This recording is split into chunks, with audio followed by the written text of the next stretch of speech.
Hello everyone, welcome to Analog IAS. Today's topic is Civil Services Reforms in British India. Lord Cornwallis was the first to bring into existence and organize the civil services. In 1800, Governor General Wellesley set up the Fort William College for training of new recruits.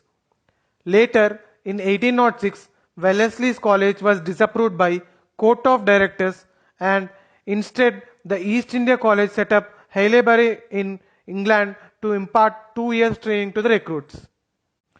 The Charter Act of 1853 introduced open competition and ended the company's patronage.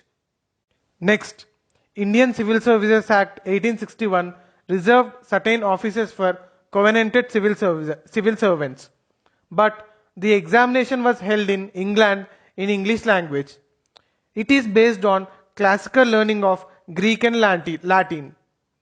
The maximum permissible age was gradually reduced from 23 in 1859 to 19 in 1878. In 1863, Satyendranath Tagore became the first Indian to qualify for the Indian Civil Service.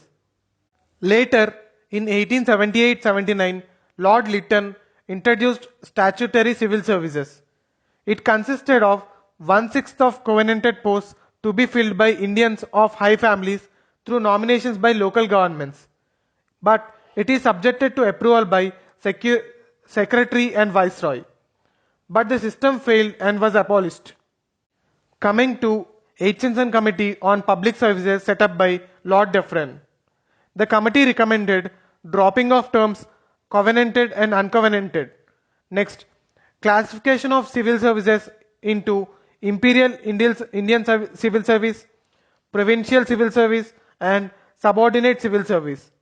The Imperial Indian Civil Service examination was to be held in England and Provincial and Subordinate Civil Service examination was to be held in India. It also raised the age limit to 23. Next, let us see Montfort reforms. It recommended holding of simultaneous examination in India and England. It also recommended that 1/3 of recruitments to be made in India itself. Next, Viscount-Lee Commission 1924. The Governor General was Lord Reading at that time. The recommendations were 50% services shall be reserved to Indians in direct recruitment. Also, an autonomous public service commission shall be constituted for the recruitment. Next, according to Government of India Act 1919, a public service commission was created in 1926 in Delhi. Next, according to Government of India Act 1935, it provided public service commission in every province to recruit state public commission. It also created Federal Public Service Commission. Now let us see a question based on this. Which one of the following is not true about civil services reforms in British India? For 1. Governor General during Aitchinson Committee was Lord Dufferin. This is true. Statement number 2. Provincial Public Service Commission was created according to Government of India Act 1919. This statement is false. This is according to Government of India Act 1935. Statement number 3. Satyendranath Tagore was the first Indian to qualify ICS. This is true. Statement number 4. Fort William College was built during Wellesley. This is also true. So the answer is 2. Thank you.